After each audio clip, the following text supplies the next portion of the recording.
What is up, everybody? It is Alex from Heavy New York calling from the quarantine zone again, and this time we are here with Jani of the almighty Insomnium. Great to be able to talk with you today. Thanks for being here. Hello, it's my pleasure. Yeah. Before we start, like, really talking about everything Insomnium related, I want to say that this is a very important interview to me because the day that the lockdown was implemented in New York City, I was actually supposed to interview Insomnium that day on the tour with Omnium Gatherum at Gramercy Theater. I literally just got your tour manager's contact to do the interview right as the lockdown was implemented. Like, it was all within the same hour. Yes, I remember very well since we were there in the States when the shit hit the fan, so to speak. Yeah. And it was interesting to say the least. Yeah, my friend was at the one show that you played in Philly. I mean, if you don't mind me asking, if it's not, too much to ask, but like what was that like? I mean, I heard were you stopped mid-performance on that tour or like what exactly happened?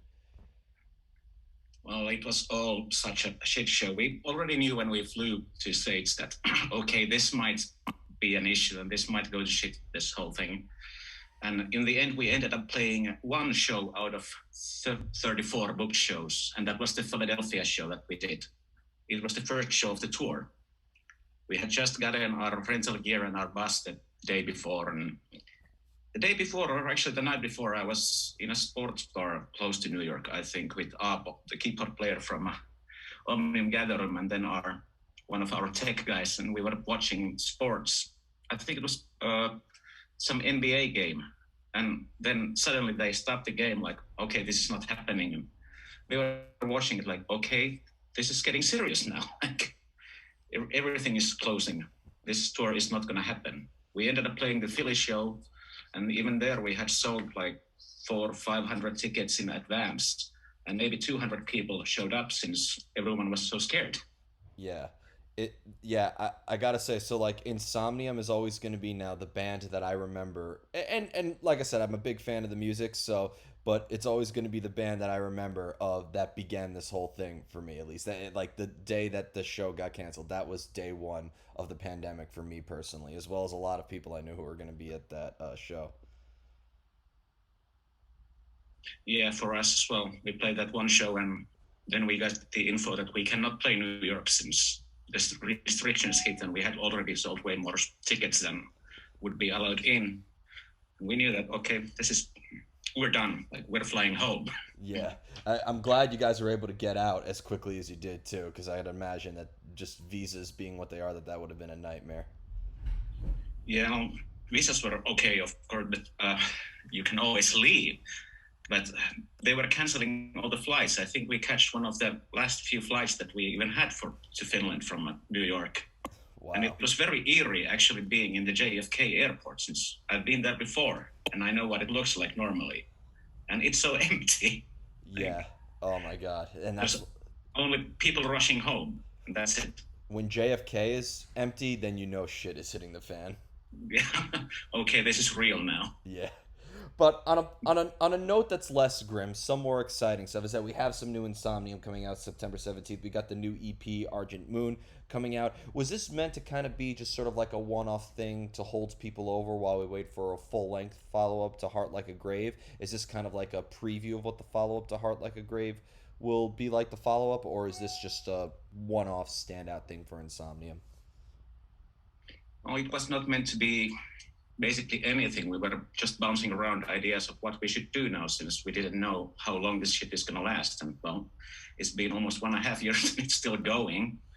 So we had to keep ourselves busy. We thought about doing a new album immediately, but then like the previous one just got out and our tanks are kind of empty. So let's do something else. And well, this is time when we can try out something different. We had different ideas, and in the end, we ended with the EP, and then at some point with an EP that is more of a ballad EP. It doesn't really have that fast or heavy songs, and it's not a preview of what's coming up. It's more of a continuation of Heart Like a Grave. It has some of the same elements in it. It's just a bit more mellow, so to speak. Mm-hmm. Well, that whole ballad thing. I think for your style of like melodic death metal, and like with bands like Amorphous or Swallow the Sun or Omnium Gatherum and stuff. Like it almost seems like that it's almost kind of like appropriate to have that sort of ballad thing. I think ballads, I've always said that melodic death metal is almost kind of like the sensitive side of death metal in a way. Yeah, in a way, that probably is. Of course, we wanted to be very strict when this news came out that we're coming out with this EP. And please explain to people that this is going to be a ballad EP and it's not representing what we are becoming. This is not what we are going to do forever. Like, we just want to do this now, but the next album will be something completely different again. Yeah. Well, I mean, I know that Heart Like a Grave was your first full-length album with Insomnium. So like when you joined Insomnium, were you kind of like looking at the earlier material, being like, okay, this is what the band is about, this is how I have to play, or being that you've played with a lot of different bands before, you were kind of allowed to bring a little bit of your own mix to Insomnium as well? I was pretty much allowed to do whatever I wanted since we have this democracy. And if I bring in something that's not appropriate, then we're not going to do it. But they were very open and told me, like, just bring your own influences to the table. But of course, Insomnium also has such a distinctive style of writing and producing that it's pretty easy to figure out if this fits Insomnium or not. And also, even though I've done only one album and now this EP with them, I've played with them since 2015 or something, since I've been filling in for Ville when he couldn't do the tours. Yeah. So you So it can, was quite familiar. yeah, it wasn't like, you were stepping into uncharted territory. You kind of knew what the sort of shtick was with Insomnium to begin with. But do you think that maybe with this EP, kind of like experimenting a little bit and, taking more of a ballad sort of approach, that maybe this opened up some new doors for what the next full length Insomnium album will be like? Maybe it opened up new doors in a way that we know now we can also do this kind of mellow stuff. Like, for instance, now on this album or this EP, we have more clean vocals, and I'm doing them, and even Markus Vanhala is doing some of them. So we kind of expanded on the Insomnium sound a bit, Hmm. but it's not going to be exactly this on the next album. Okay. It's going to be heavier, don't worry. Yeah, well, yeah. Every time there's clean singing with a band that's labeled in death metal, that's like that gives a lot of death metal fans a panic attack. But again, I think the melody is almost plays a role. Like I remember the chorus for a song like "The Harrowing Years," for example. I feel like, or even like the introduction vocals to a song like "While We Sleep." I think that's almost just as important as the heaviness. I think that you kind of have like this sort of Beauty and the Beast sort of sound for your style. Yeah, it's definitely it's important for the songs. It's written that way, and also, as you said, it's been there for like many years. It's not like we just started, and it's not like I brought it to the table. It was already there. Yeah, We just expanded on it a bit on the EP since we had the chance to do it, yeah. and it felt like this material can be done like this way. Yeah, definitely. And it's cool when your band can experiment as well and not stick to one sort of thing.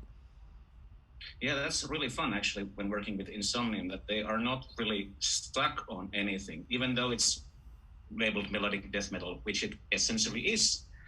It's still very broad range of styles that can be covered. There's like black metal and doom metal, and then clean vocals and folk style and everything, and it all fits with Insomnium. And even the fans seem to accept it that the band is very diverse.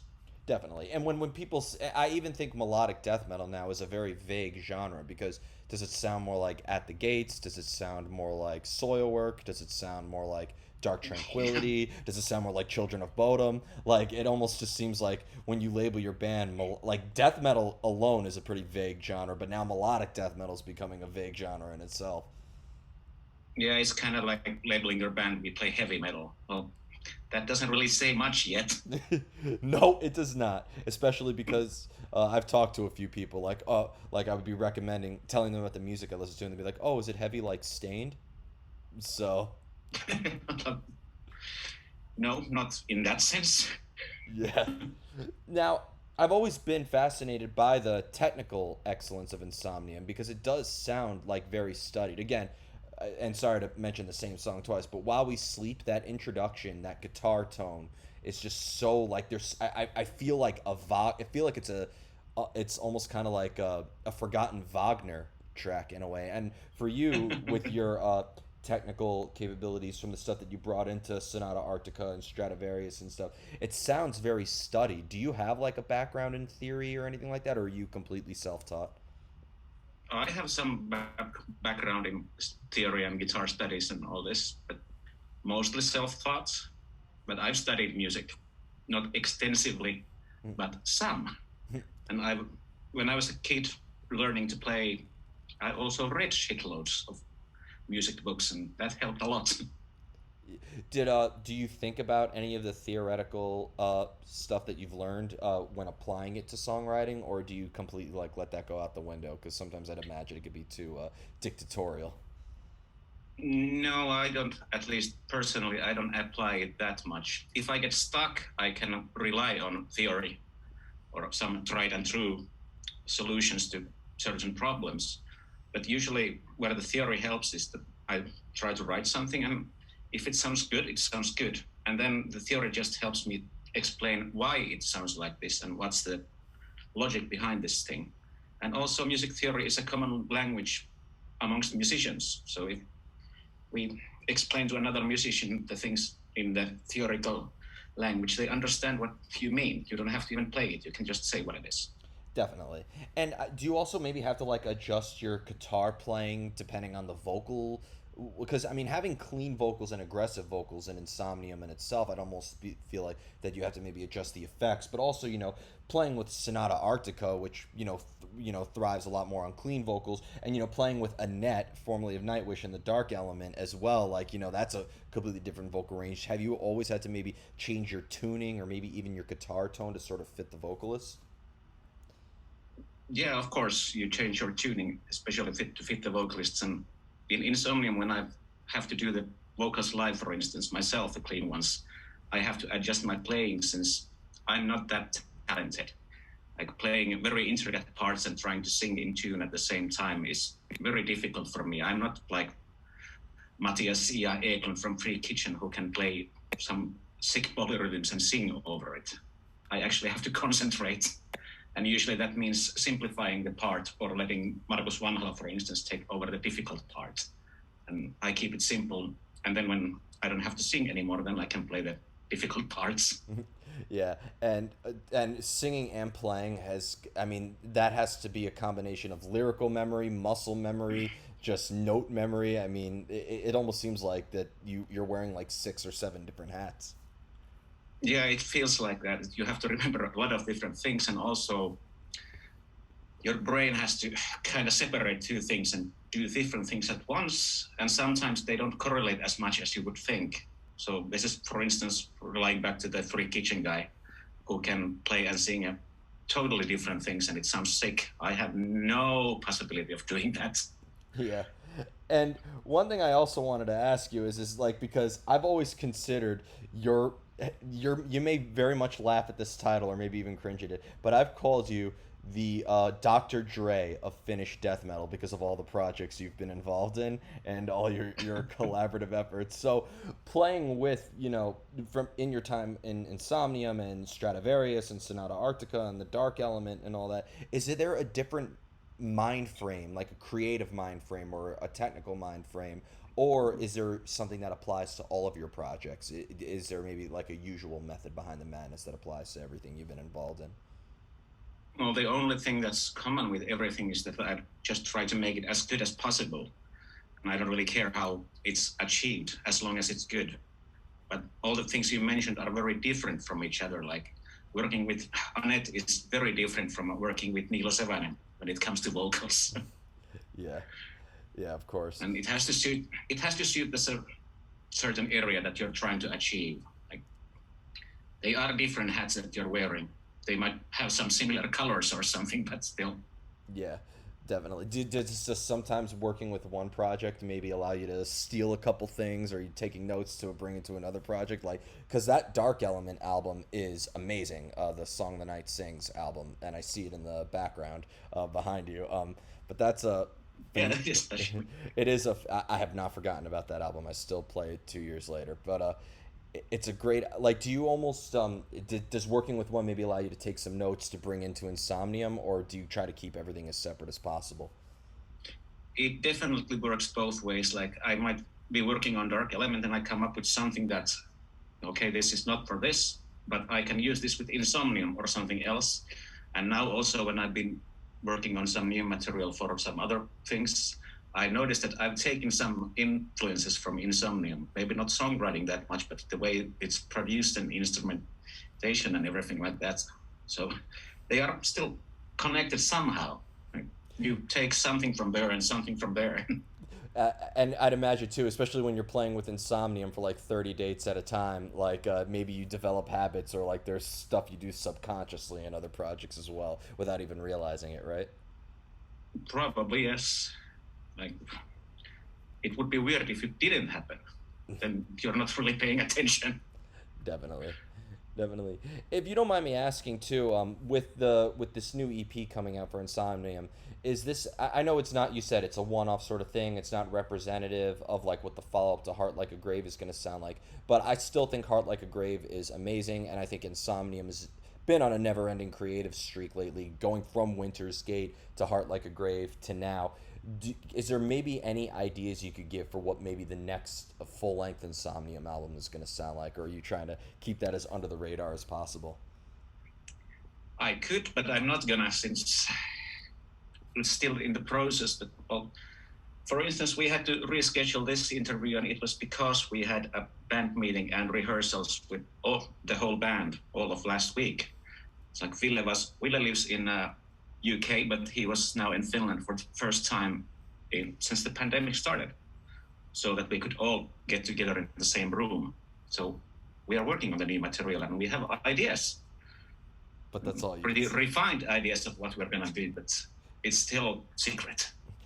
Could could though, if you don't mind me asking, because I'd imagine what you witnessed on the last tour at the beginning of this definitely had to have been sort of an impactful sort of thing. I mean, like I think that this is going to be a moment for a band that you'll never forget, and it's part of the Insomnium history. Could maybe this uncertainty that you went through have maybe inspired some ideas?